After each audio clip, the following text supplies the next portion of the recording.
Good afternoon. So, we are in lesson 23 now. You'll notice that you don't have any handouts. Unfortunately, the techno goblins got into my printer overnight. And unfortunately, I had an issue with my printer. It's a short point I'm trying to make.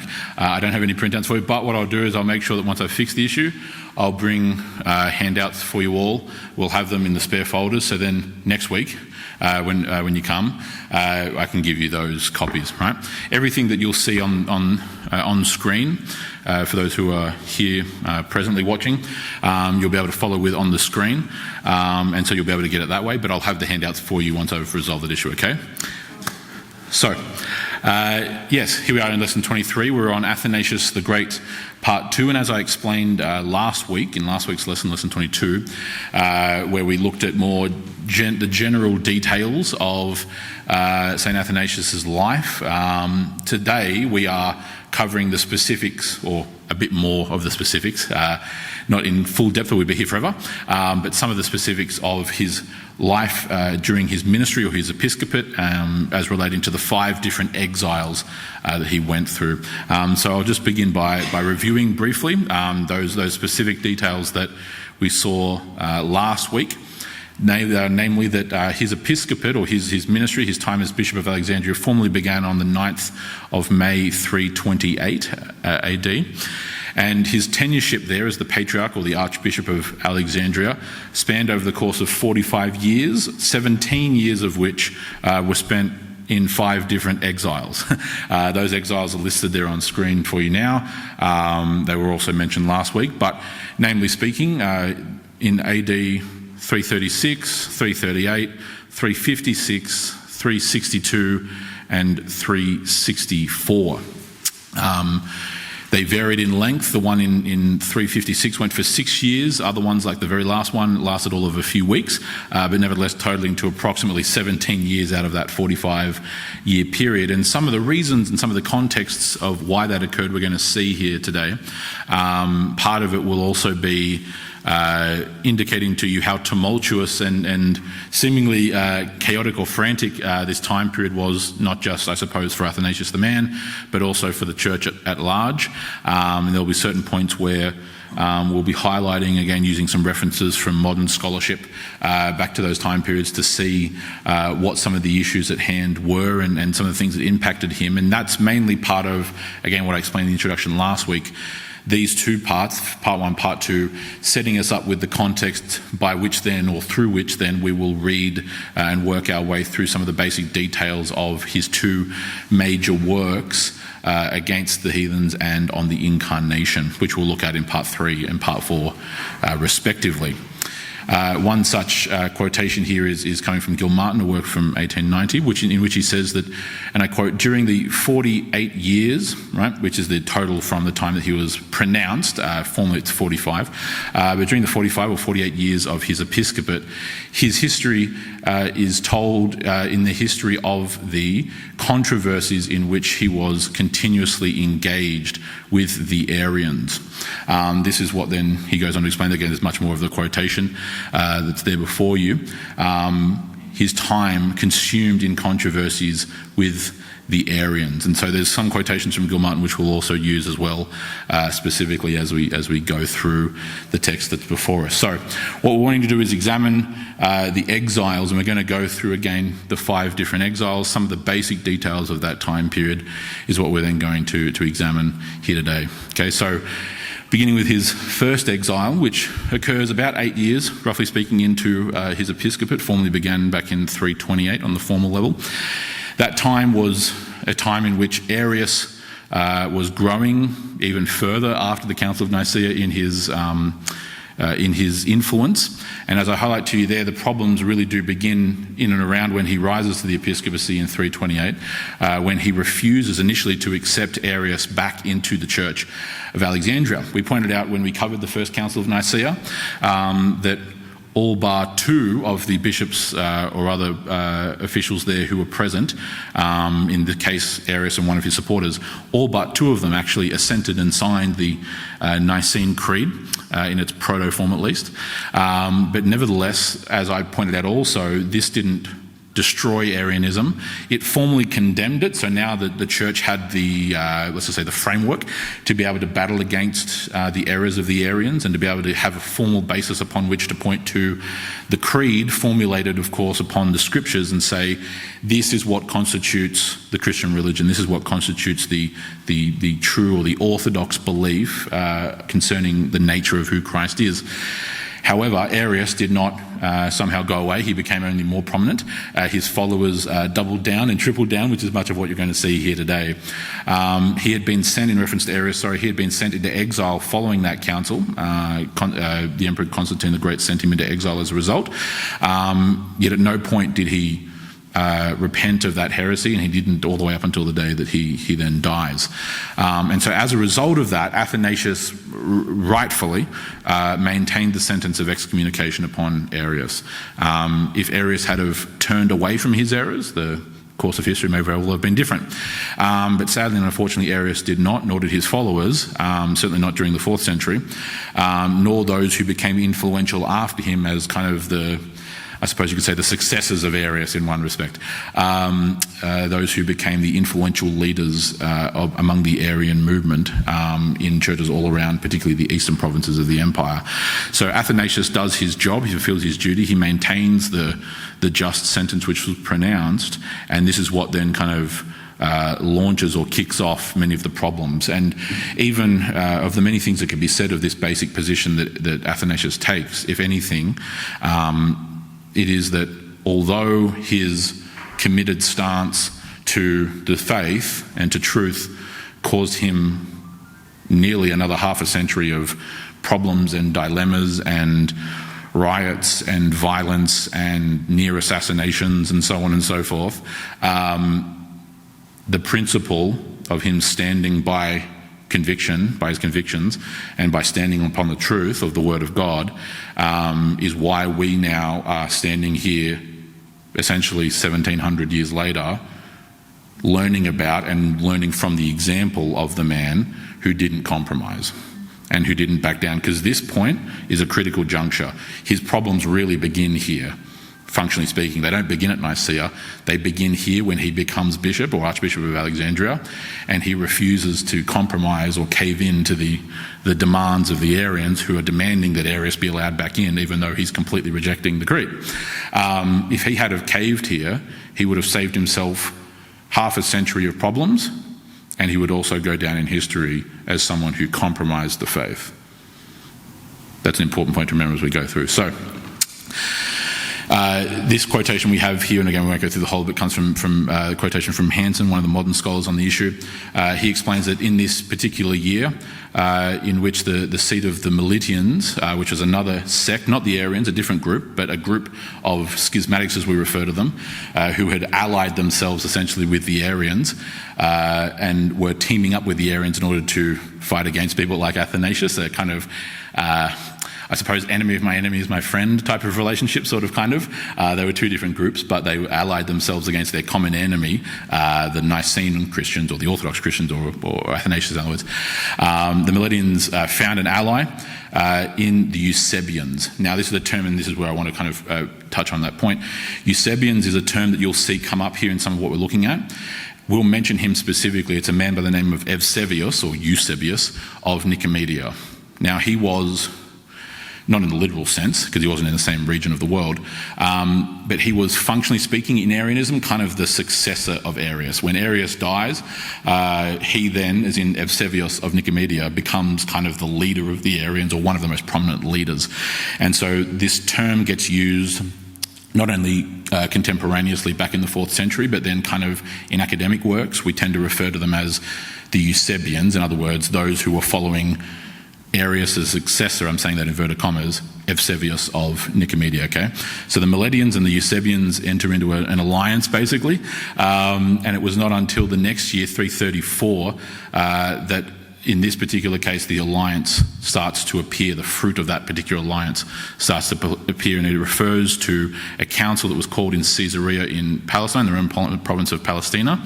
We've seen Caesarea before. This is a reference to Caesarea Maritima, which our Bible study students will be familiar with. And namely, in that particular case, there's the quotation, again, it's much longer than just this text. It goes on to explain that then eventually in that last sentence you have there, Constantine calls for that council to be reconstituted or resummoned in Tyre. Now, Tyre is one of the cities in Phoenicia, what today is Lebanon. Tyre is where Jezebel was from, for example. Her father was the king of Sidon and Tyre, which was in an alliance in the ancient world. And Tyre is where he then convenes a council to then occur in 334 to 335, that particular period there specifically of 335. And so it's upon that basis that we then see thank you. What's called the council or the synod, more specifically, of Tyre, Tyre. A synod is a smaller type of council. Okay, so this council is convened in 335 on the authority of Constantine as emperor. The issue is that it's entirely driven by the Arians. It's essentially what we call one of the Arian councils. Okay, approximately 60 bishops were present, so much smaller than the 300, roughly speaking, from the First Council of Nicaea. Right, so smaller, hence why we call it a synod. But they did represent a fairly wide geographical region, so it wasn't like they were all coming from the province of Palestine or from just around Jerusalem or Tyre or anywhere else, Caesarea. They were coming from quite a broad spread across the Eastern world, so it has some weight in that respect. But nevertheless, this figure that I mentioned, Eusebius of Nicomedia, who was a follower and supporter of Arius, then presides over the synod. He becomes the leader, and this is why he then is rising to this level of prominence, and he was by far the most influential figure at this council. The reason why we're pointing this out is because the council was, among many other things, primarily convened because of charges that, shock horror, the Arian bishops were bringing against Athanasius. And so Athanasius had been charged by the synod with, particularly and specifically, ordering violence against the Meletians, this other allied group in Alexandria. They weren't charging him on the issues of doctrine, even though they disagreed with him on the issues of doctrine. They were charging him with having ordered violence and given a command for violence to be perpetrated against the Meletians. Now, ancient sources do tend to be mixed because it's not terribly easy at times figuring out exactly where the source what the source material or where the source material is coming from. Is this coming from a bishop who was an Arian himself, who would have the bias to then say, well, yes, of course this happened because, well, that's exactly the charges we were attempting to bring against him. So I'm trying to be fair and objective by saying that ancient sources are mixed on regarding Athanasius' actual guilt. However, I and many others would argue quite strongly that the preponderance of the evidence is that whilst there is evidence that he did commit this, it is largely or more likely to have been coming from Arian sources, and so therefore is most likely biased in that specific sense. He was then subsequently, however, found guilty. Again, because it was a bishop convened of Arian bishops. And so, of course, naturally he was found guilty. He was then formally deposed from his episcopal office and then excommunicated from the church in Alexandria. Okay? And I would argue, and again, as does Ayres in his work from 2004, which is what this quotation goes on to explain, we would argue that was an act of injustice, not of justice. And this is just one of the first of many injustices that he happens to then face as a result of this. As you see there in the middle portion, Athanasius fled to Constantinople to then press his case directly before the emperor. But then when the enemies also charged him with interrupting the grain supply, because that's another charge they levied, that he was then basically, as the name suggests, interrupting grain supplies. Egypt was kind of the breadbasket of the eastern portions of the empire. If a famine happened in Egypt, the rest of the eastern half of the empire suffered as a result. We've covered that in the Bible study as well, actually. They charge him with having tampered with those food supplies. So they're throwing a whole matter of charges at him, and it really can kind of be seen as throwing mud and seeing what does and doesn't stick. That becomes a problem for Constantine, who, although he was entirely affirming of the Nicene Creed. Of course, he was present or represented presently at the council there himself. He was the one who convened it. these charges were then becoming volatile. It was causing disruption in the empire, and so the political solution in his mind and in the mind of the imperial court was to then exile him. Okay, and so that's what then occurs. He's exiled to Trier, which is in the Roman province of Gaul. Today it's in the modern nation of Germany. Okay, so up near the Rhine. That is his first exile, up to Trier. Fortunately, he's welcomed there. He's welcomed by the local bishop there, and he's well looked after and well cared. The people there in Trier receive him. They know that the council, or the synod rather, of Tyre was not strictly a kangaroo court, but it was very much a biased council or synod, and they don't believe that he's actually guilty of the charges that had been laid against him by the Arians, and so they receive him well. And so then we fast forward across again that 2-year period in which he spends in Trier. We then come to the beginning of the second exile, which is all but 2 years later in 338. And so when the Emperor Constantine dies, he passes away around that time, his son succeeds him in the east, and that particular son was named Constantius II, and he renews the sentence of exile in AD 338. Okay, to give you a bit of context, very briefly, it's simple. You don't have to remember all the names; it's fine, because you'll then have them in study notes as well going on forward when they come.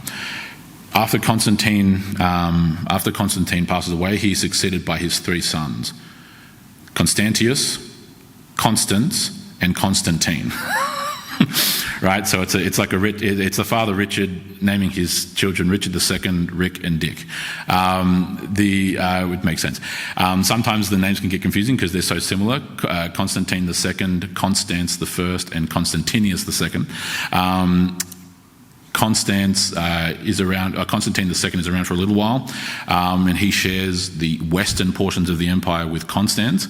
Once he then passes away, the 2 sons of Constans and Constantius II ruled the east and the western portions of the empire. Eventually he then passes away. Constantinius II becomes the unified. But anyway, in the east where Alexandria is, which is part of my reference, Constantius II is emperor of the east. Okay, this was not uncommon in Roman history. Most of the time in Roman history, actually, there were multiple emperors rolling over multiple parts of the empire. Rather chaotic, but nevertheless, Athanasius appeals to Julius I, who was the Bishop of Rome at the time, the Pope, and he asks for assistance in pleading his case to the new emperor in the east, Constantius II. Julius I was a very orthodox believer, firmly believed the Nicene Creed, was one of the great defenders of the Trinity in the 4th century. And so he appeals to his friend Julius I for help in being able to then start a dialogue or a discourse with Constantine the Great's son in the east, Constantius II.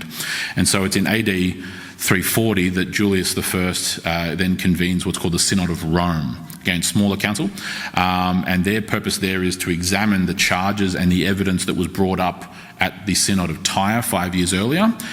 And having done so, they then examine and they then declare that Athanasius was actually the rightful Bishop of Alexandria, that he should not have been excommunicated. And they were really only specifically dealing with at that synod whether or not he should have been booted from Alexandria, right?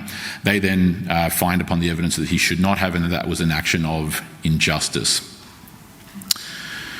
So then, following from that point, again, while this exile is still rolling on for him, because it was renewed by Constantius II, a few years later in AD 343, the council, or in that case the Synod of Serdica is called, a figure which we saw back in the Council of Nicaea, namely Athanasius of Cordoba. He was the one who actually presided and represented Constantine the Great in the council, so we've seen him before. He actually then, again, is a friend of Athanasius. He then travels with Athanasius from Gaul across to the city of Serdica. Serdica is modern-day Sofia, which is the capital of Bulgaria. Okay, in the Balkans there. And they convene a council there at Serdica, one that's actually larger. It's technically a synod, not as big as Nicaea, but larger even than the one at Tyre. And they do so, of course, with the blessing of Julius I, who's the most influential bishop in the western portion of the empire.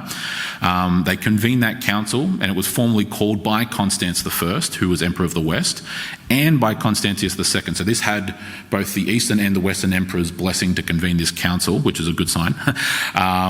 And it shows that they're open to actually working through these particular issues, right? So in total, 90 Western bishops, so from around what today would be Italy, Spain, North Africa, right? places like Tunisia, Morocco, etc., from Gaul, modern-day France, from Britain, right, the Roman province of Britannia. 90 Western bishops and 80 Eastern bishops attended, okay? So bigger than the 60 bishops of Tyre, not as big as a full-blown council like Nicaea, but still fairly ecumenical, kind of in the informal sense. In other words, from around the world, 90 Western and 80 Eastern.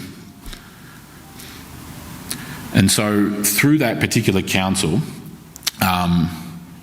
we then arrive at a position where, basically speaking, the Council of Serdica was an extremely divisive council. It resolved nothing, but the reason why I'm pointing it out is to show you how divided on this whole issue of not just Arianism as a theology, but then what do we do as a result of this in our churches and in our parishes and in our communities and so on and so forth. Whilst it was tremendously divisive, it did nevertheless exonerate Athanasius ultimately. And by that, what I mean is the Western bishops aligned themselves with Athanasius, and most or almost all of the Eastern bishops did not. Not necessarily because they were full-blown Arians. Some of them would have been, some of them were not. But there was this significant East-West divide, which was kind of fracturing throughout Christianity, unfortunately.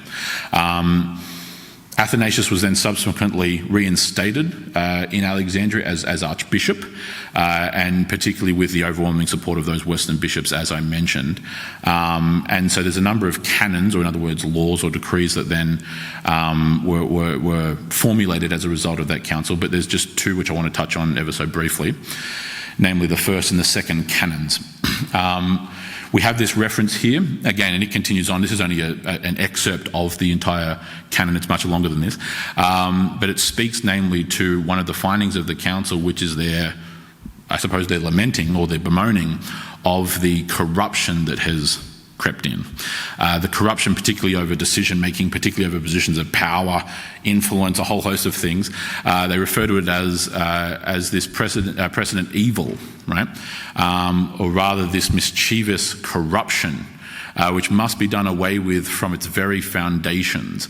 They refer to it in such harsh terms, and they continue on in that kind of language, going forward and going on. And they refer to, broadly speaking, as the canon can excerpt here, but as the canon continues, they explain the fact that we must uproot the corruption that occurs where people are seeking power, where they're seeking to be, as is the middle portion there you'll see, endeavouring to be translated from a larger city to a smaller one. No one's ever done that, right? No one's ever moved from a larger, more powerful or more influential, is what I mean, church to a smaller one.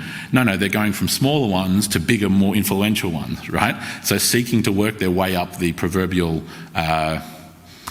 ecclesiastical totem pole, so it were, like climbing the corporate ladder.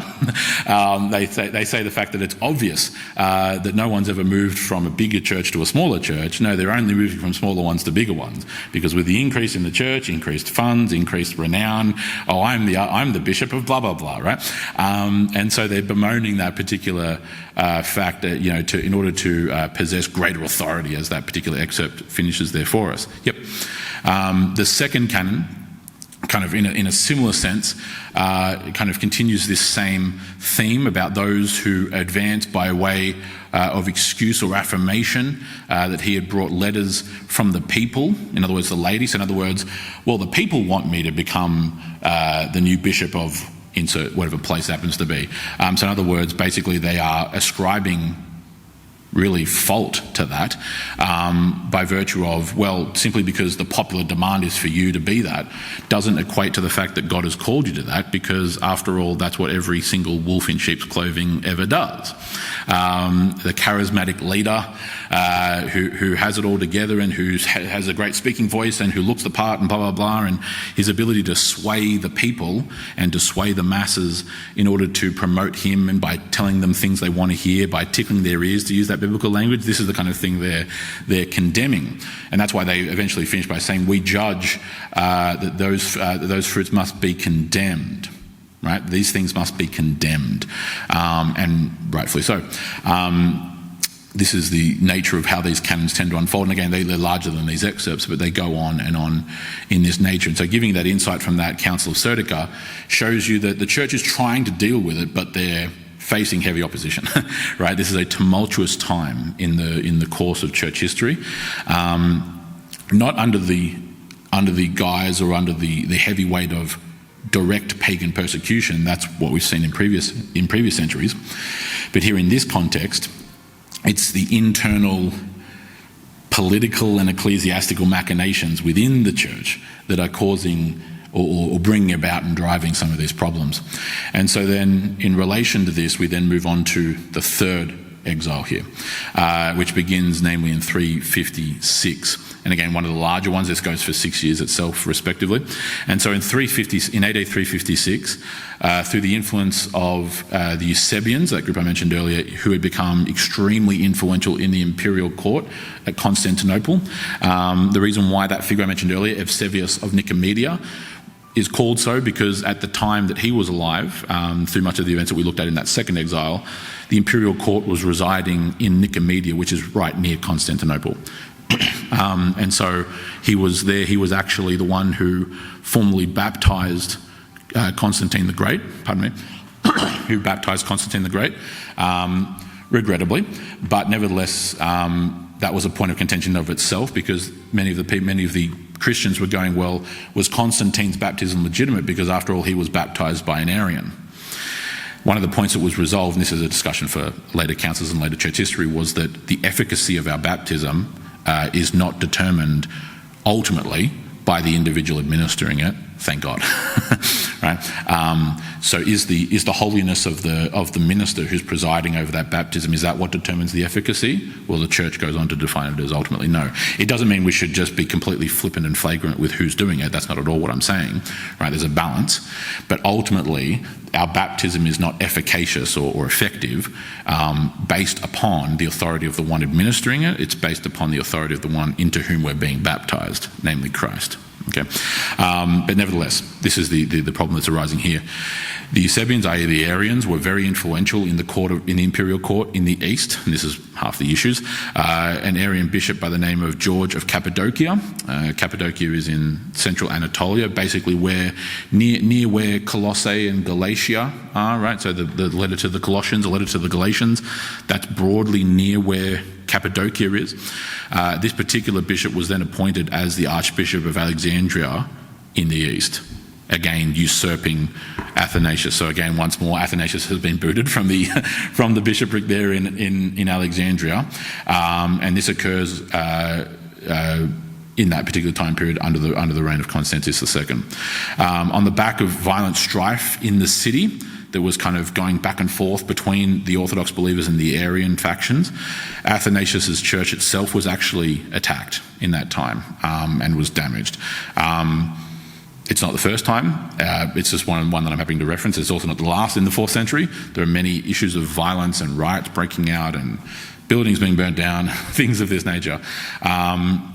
But as a result of that attack, he was kind of subsequently forced to then flee into the deserts.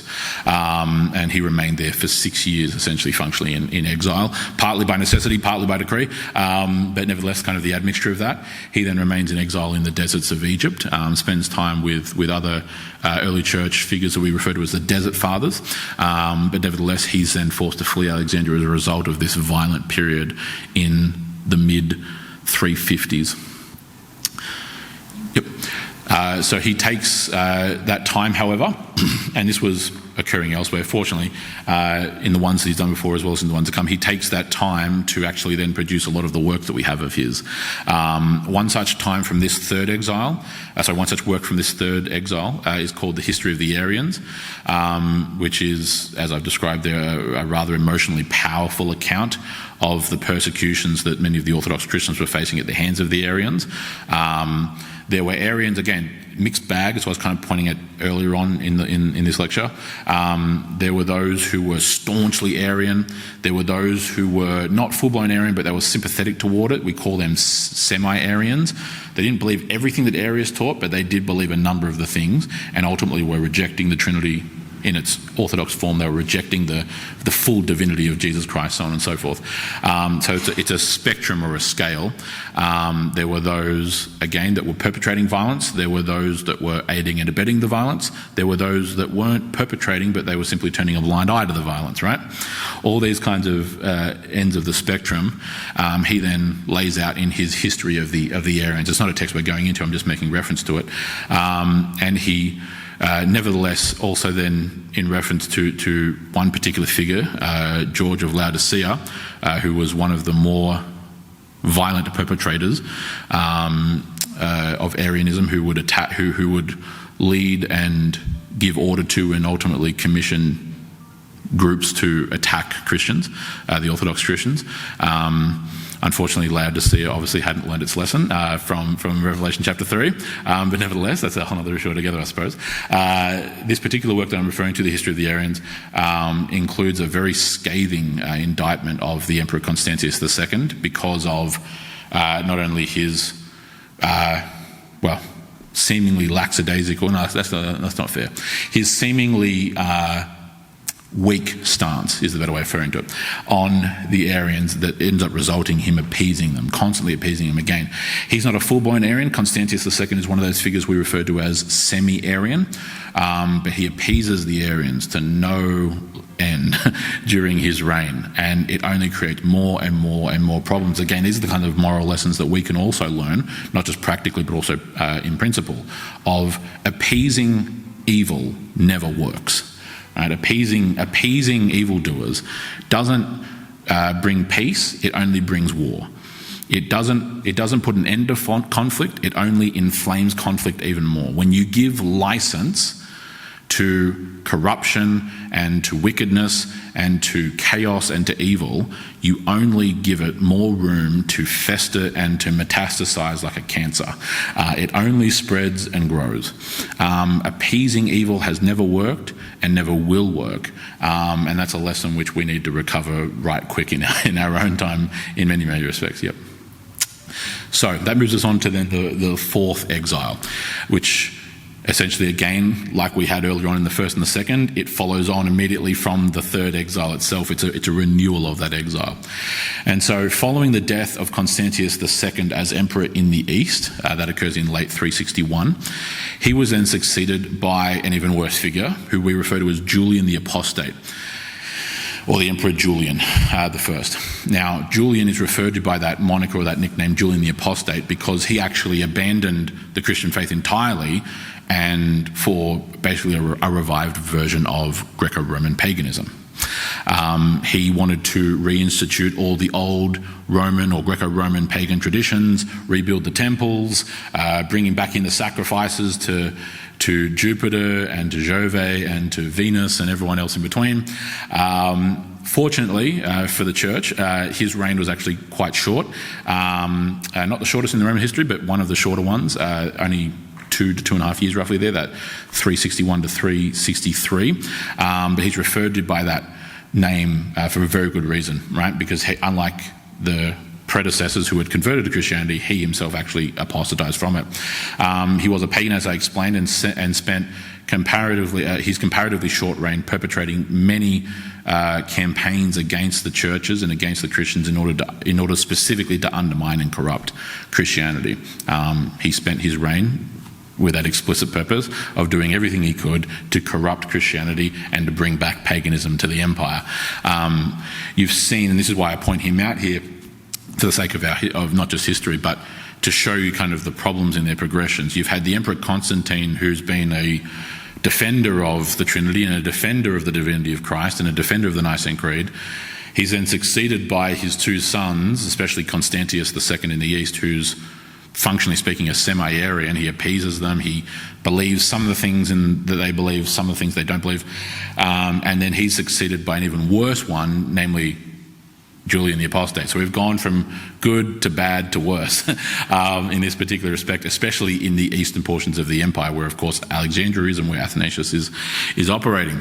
And so, as I was explaining there, he attempts, as in Julian the Apostate, he attempts to revive pagan traditions in all the customs and the holidays. He attempts to try and bring them back. Fortunately, ultimately, he fails by his short reign, but he attempts to bring them back nonetheless.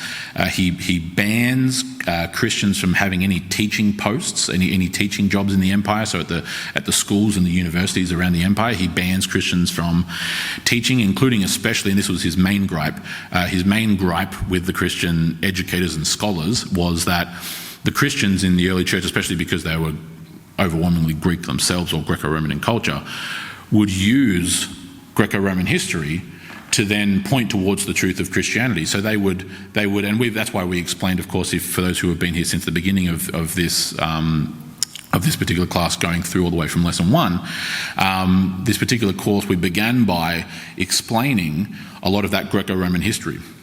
That's why we explained the story of Arneus and the Trojan War and the movements across.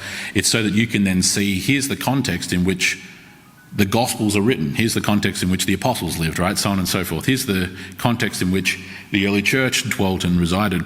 And so they would use Greco-Roman sources like the Iliad from Homer, or like the Aeneid from other Roman sources, and so on and so forth. They'd use various different philosophers. They'd point toward Socrates or Plato or Aristotle and say, see what they were teaching. Here's how that was fulfilled, or here's how that came into full realization in Jesus Christ.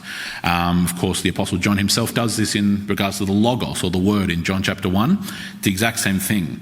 Well, that annoyed Julian the Apostate to no end, because he kind of saw it as, you're taking our pagan sources and you're actually showing the elements or the kernels of truth in them and using that as a familiar kind of teaching aid, because it's Greco-Roman, to point towards the truth of Christianity. So I'm going to stop you from doing that. You're not allowed to teach anymore. You're not even allowed to make reference to any Greco-Roman sources, right? So if any Christian who was ever caught teaching or even reading, in some cases, Greco-Roman cultural texts, they were harshly punished. One of the main notable things he tried to do was to rebuild a temple in Jerusalem for the purpose of discrediting the Christians, and here's why. Rightfully, and we've covered this before, obviously we covered the destruction of Jerusalem in some of those earlier lessons there in multiple parts, in the Jewish War, and we looked at Josephus' account of it. All of that event, as we explained back there, was prophesied and foretold by Christ in what we call the Olivet Discourse, right? So Matthew chapter 24, where he explains this great destruction which would come upon Jerusalem as God's justice being poured out for the sins of the righteous blood spilt from Abel all the way down to Zechariah, and of course then most preeminently the murdering of Christ himself. Rightly, the early church understood that that's what that was pointing towards, and that Christ foretold that these things, that this generation shall not pass away until all these things have occurred. And that's exactly, of course, what happened. Within that generation, the destruction of Jerusalem came and judgment befell them. And he explains in the Olivet Discourse, as well as obviously the New Testament authors go on to explain more so, but Jesus in reference there, says that the temple will be destroyed, because no longer, like he said to the Samaritan woman, for example, in the Gospels, no longer will God be worshipped only on this mountain or only on that mountain or in one singular physical place, but he's looking for those who worship him in spirit and in truth. And that's why then the apostles, particularly St. Paul himself, goes on to describe us, the Christians, the church, as the living temple, right? Christ as the cornerstone, the apostles and the prophets as the foundation, and then we are being built up as living stones in the temple of God, right? So it's a living temple. The Spirit of God no longer dwells in a singular, fixed, defined place like the Holy of Holies, but now in the temple of God, which is the people. And so then the Spirit of God, and therefore the temple, is mobile, right, in that sense, right? All these kinds of things. And so in order to try and discredit Christianity, and in an attempt, a very blatant attempt, a very thinly veiled attempt, to try and show Jesus as a false prophet, he tried to rebuild the temple, because Jesus said very explicitly, as did the apostles, that the temple will never be rebuilt, because the church is the temple, right? The Christians are the living temple. And so this is what happens. But we get this very interesting account from one contemporary, and it's a pagan source. So it's not like I'm just choosing something that's Christian, because you could claim, you could argue that it's biased. This is actually from a Roman military commander, from a soldier who was part of the team that was commissioned to lead this rebuilding on the part of Julian the Apostate, Arminius Marcellinus, who was there and present. And he actually describes what occurs when they try to rebuild this temple. And again, I'll just cover portions of it here. It's an excerpt from a broader text. But he explains, and I quote, "Julian thought to rebuild at an extravagant expense the proud temple that was once at Jerusalem." Right? Pours a bomb load of money into this particular project, and committed the task to Aulus of Antioch. Now, Aulus of Antioch was vigorously put to work and was seconded by the governor of the province. And when fearful balls of fire breaking out near the foundations continued their attack till the workers, after repeated scorchings, could approach no more, and he, in reference to Julian and the whole team, gave up their attempt. So this is just an excerpt. This goes on to explain further what happens when they rebuild the temple. And again, keep in mind, these are not Christian sources, these are pagan sources. Right? These are not, so that you can't claim like an element of bias. They go to rebuild the temple in Jerusalem, and out of the ground comes great fire, and people are burnt, people are scorched, at the whole reference to the scorchings, and they give up the attempt entirely. Now there's elements, there have been attempts, of course, across modern history to explain that in natural terms, and there can be, right? It's entirely possible. God works through physical means. When God brings about the Exodus, he doesn't just kind of go hocus pocus. He does what? He sends the eastern wind, and the wind separates the waters, right? God works through physical means. Just as with the destruction of Sodom and Gomorrah, it wasn't all of a sudden, poof, it just spontaneously combusted. No, he rained down fire and brimstone, right? Fire and brimstone, which you can find in that region to this very day. In this particular case, it's entirely possible that there was subcutaneous gas deposits, which then were ignited as a result of their work. But nevertheless, all that can still be within the divine action of God, absolutely. So whether it's utterly miraculous or whether it's God working through physical means miraculously, that's not really a question. The issue, though, is the fact that the pagans describe this as happening, and so in fact we have every reason to believe that it happened. After all, this is an embarrassing story to the Emperor Julian. There would be no reason to account for this if it didn't happen, because it only brings shame and dishonour on the emperor, who's trying to do this to discredit the Christians. But no, point being is that it's very clearly explained that when this attempt occurs to rebuild, which specifically, by the way, is in 363, that there's this great fire that comes out of the earth. And what's fascinating is that from history, not only from contemporary accounts, but also archaeologically, we actually do know that there was an earthquake in Judea in that year. It occurred in May, off memory, across 2 days. It registered as a level 10 earthquake on the European seismographic scale, which is out of a scale of 12. 10 is an extremely severe earthquake. And it happened in this very specific year, the exact year in which this event is said to have occurred. So in other words, the short story is that this absolutely happened. They went to rebuild the temple, and God sent an earthquake, and balls of fire, probably from subcutaneous gas that was then ignited as a result of the earthquake, burned those who were working, forced them to stop the work, and they abandoned the attempt to rebuild it entirely. This is more than enough evidence that Jesus Christ was indeed a true prophet when he said that the temple would be destroyed and never physically rebuilt, because we are the temple of God. And so anyone who would ever try to rebuild a temple in Jerusalem will face a fate like this, because of the fact that Christ has already said that has been destroyed, that sacrifices have been made an end to, because Jesus is the sacrifice once and for all. This is what, of course, the letter to the Hebrews goes on to explain, Hebrews chapter 8, for example, right? That he made a sacrifice once and for all, and that he, in his temple, that sacrifice is fulfilled and satiated, and we then, of course, reap the fruits or the benefits of that through communion and through the life of the church and whatnot. So I wanted to point that out just as a tidbit of information that was part of what we're looking at there with Julian, who was working tirelessly to try and discredit and corrupt and pervert the Christian faith, and particularly one of his most hated people, which was, of course, Athanasius himself. Continuing forward, he, as in reference to the Emperor Julius, then exiles Athanasius once again, formally, in 362, which is what we're looking at here, of course. He remains there in exile for about a year, keeping in mind that his reign was short, and he lives again with the Desert Fathers out in the deserts there of Egypt, in Upper Egypt, so in other words, southern Egypt, and he endures a number of persecutions that were being delivered at the hands of those working for the Emperor Julian. He eventually then returns to Alexandria upon the death of the Emperor Julian. That occurs on the 26th of June 363, so fortunately that exile doesn't last too long for him, at least not compared to some of the other ones who have been much longer. He arrives back in Alexandria in secret, where he actually receives a letter from the new succeeding Emperor Jovian, who fortunately was a faithful Orthodox Christian. So as we've gone from good to bad to worse, from Constantine the Great to Constantius II to Julian the Apostate, the successor Jovian was a much more faithful believer.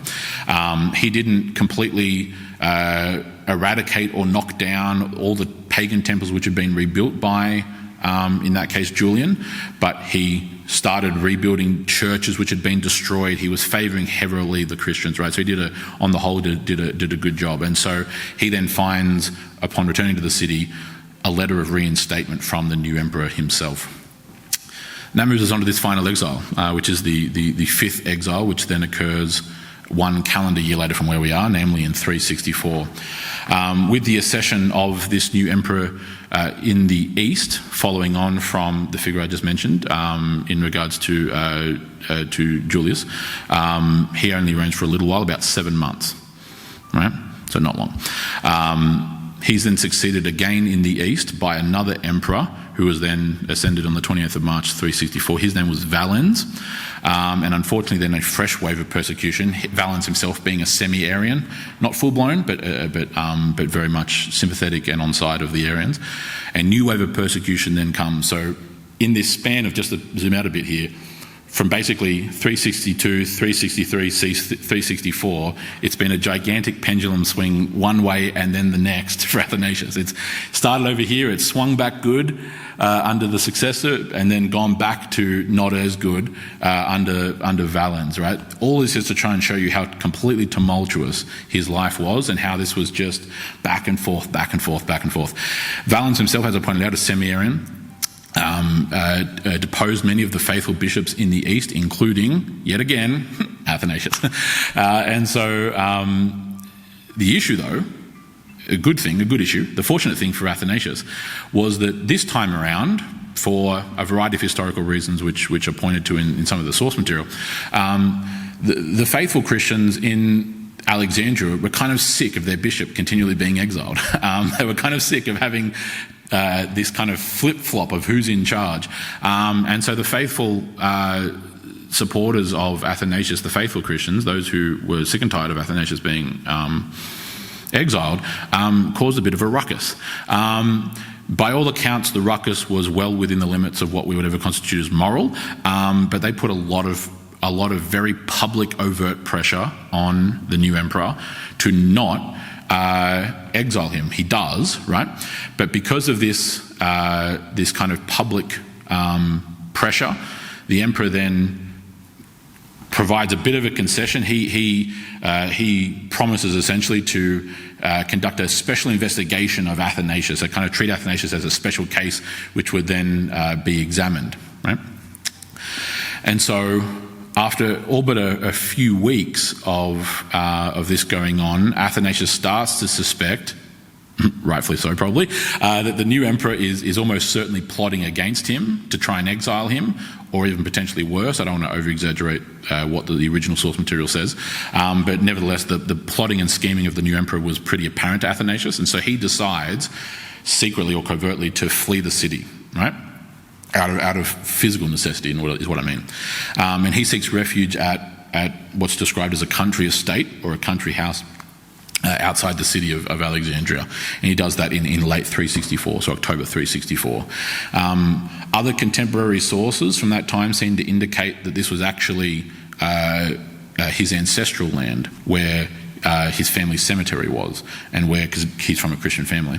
And so it's most likely that he actually had connection to this place that he was fleeing to. And so fearing, however, as I was mentioning earlier, the ruckus that was being stirred, fearing an uprising from the faithful Christians in the city, Valens actually decides to allow Athanasius to return, all but a few weeks after he initially pronounced the exile. So that's what I mentioned, the longer exiles, like the third and the fourth, which go on for years and years and years, and this is the shortest one, which only lasts a couple of weeks, fortunately. And this is what formally ends, fortunately for him, the exiles of Athanasius.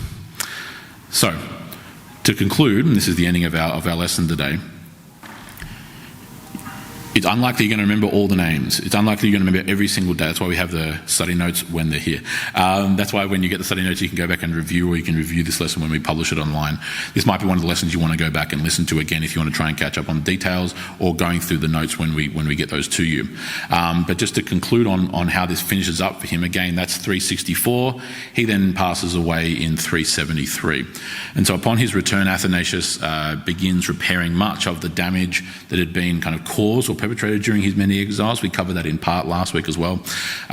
During those final years, he resumes much of his writing, now in peace. Again, the end of the on and off persecution and the hunt and the witch hunt of Athanasius is over, and he continues to then go on to preach with much diligence and boldness, as far as the historical sources seem to indicate. He re-emphasises the biblical view on the incarnation, and that's part of what he originally did, now from this time period, nearly 50 years prior. What we're going to look at ultimately, his work on the incarnation in part 4 of this in a fortnight's time. He re-emphasises the Nicene Creed, re-articulates that position as well from Nicaea, and he dies peacefully in his bed on the 2nd of May 373, and surrounded by clergy, family and faithful supporters. And so what we then have is this last period of 9-ish years, nearly a decade, where he's able to fruitfully minister to his people. He's able to do so without having to worry about this emperor or that emperor trying to hunt him down. The Arian attacks largely fizzle out, and that final decade of his life is, by all, at least comparative standards, peaceful. And so I think that, and again, without wanting to read too much into it, I think that can be at least broadly or principally taken as God's blessing upon him for his faithfulness throughout that time. And he allows the last 10 years, or roughly speaking, the last decade nearly, of his life to be blessed with peace for a man who endured great conflict and war, spiritual war in that sense. So that is the story of Athanasius in terms of his exiles. Very back and forth, pendulum swings constantly, right? There's 1,000 different lessons, and again, there's this massive summation and summarization of this time period. We'd be here forever if I included all the source material. But what we see from Athanasius's tumultuous ministry, right, is that it's founded upon there are a couple of principles we should take away from this. One, the first of which is that his problems begin when he not caves but stands strong, right? When he stands firmly and resolutely all the way back at the very beginning by refusing to allow Arius back into the communion, right? Because he hadn't repented, he was still a heretic, he was still attacking the church, right? When he upholds and maintains the sentence of excommunication, rightfully so, as his job as a shepherd who's meant to protect the flock, whose job it is to protect the church, that's when the problems begin, right? Standing firmly upon truth in the face of lies, in the face of evil, doesn't end conflict, it brings more conflict. But we as Christians are called to be strong and courageous, and we're called to be aware of that and to then realise that it's not our personal circumstances which is what should determine our obedience to the truth. We should be obedient to truth irrespective of the circumstance. The second principle is that our time of tumult and of difficulties and conflicts and tribulations and other such things in our lives, either personally or familially or communally, especially in regards to matters of Christian faith and practice, that may not end in 5 minutes. In fact, it may go on for 45 years, on and off, and it may involve very long periods of difficulty, like the 6-year period of his third exile, for example, and the longer one even of the second exile. It may go on for years and years and years. Athanasius, as is clear through his life and through some of the source material, as well as especially through his works and what he wrote, Athanasius never ultimately lost sight of God. He never lost hope. He didn't wallow in the difficulties of his very tumultuous and tribulatory life. He didn't complain and whinge to God when people were seeking to arrest him or to exile him or to attack his church, to burn it to the ground, to assault his family and his loved ones, to try and attack him as well personally. Right? He recognised that this is what it means to pick up your cross and to carry it. Right? To suffer as a result of carrying the cross. There's this inherent concept of suffering. Not suffering so that we may earn salvation, but suffering because we have been granted salvation by God. And if we are following in the footsteps of Christ, well, those footsteps of Christ were footsteps of suffering. Right? He understood this, and that's what allowed him to triumph and prevail. He triumphed in his mortal life, because the last decade was relatively peaceful and fruitful, and so he received blessing in this life, and he receives even more blessing in the next, and so that's why we're standing here again, nearly 1700 years later, remembering one who is rightfully referred to as Athanasius the Great. Right? So there it ends. Over parts 3 and 4, we're going to look at some of those specific works, again not going through them in their entirety because they're lengthy works, but covering some of the snapshots like we've done with other past works from different figures, some of the apostolic fathers and whatnot as well in previous lessons. That's what we're going to be doing over parts 3 and part 4, okay? Any questions about today's material or about the life or the person of Athanasius himself? Yep. Could you just go over what the Arian heresy was? Yes, that's okay, yes. So the basic premises of the Arian teaching and of Arius himself was that while Jesus Christ was and is God, whilst he is divine in that sense, the Arians fundamentally taught that Jesus was a created being, right? He was not of the same substance in terms of divinity as God the Father, that in essence, and this is a simplification for time, God the Father creates Jesus and then through Jesus creates everything else, okay? So they denied that he was eternal, right? He had a definitive beginning. He was God, he was divine, but not the same kind of God, I'm using modern English here, the same type or kind of God as God the Father. And that's where the problems lie, because that's what the Council of Nicaea very clearly demonstrated, that that's not what the Bible teaches. That we, like for example, just use one very quick reference that they themselves use at the Council, in John chapter 1, verse 14 and 15, right? The Word became flesh and dwelt among us, and we beheld his glory as of the only begotten from the Father, right? So the same glory that the Father has, Christ himself has, which means his divine nature must be the exact same, right? They're equal in that sense. So equally divine, equally eternal, all those kinds of things, which the Arians denied. And that's part of those lessons. We cover those kind of lessons in the Council of Nicaea, so those lessons would be available to go back over. But it had to do with a fundamental misunderstanding on the part of Arius as to what the word begotten means. Okay, so if you want reference, there's those previous lessons, kind of lessons 19, 20, and 21. That's where we covered those particular subjects. Yep. Any other questions? Good. Alrighty. Thank you very much. We'll continue through parts 3 and 4 in the coming weeks. Thank you.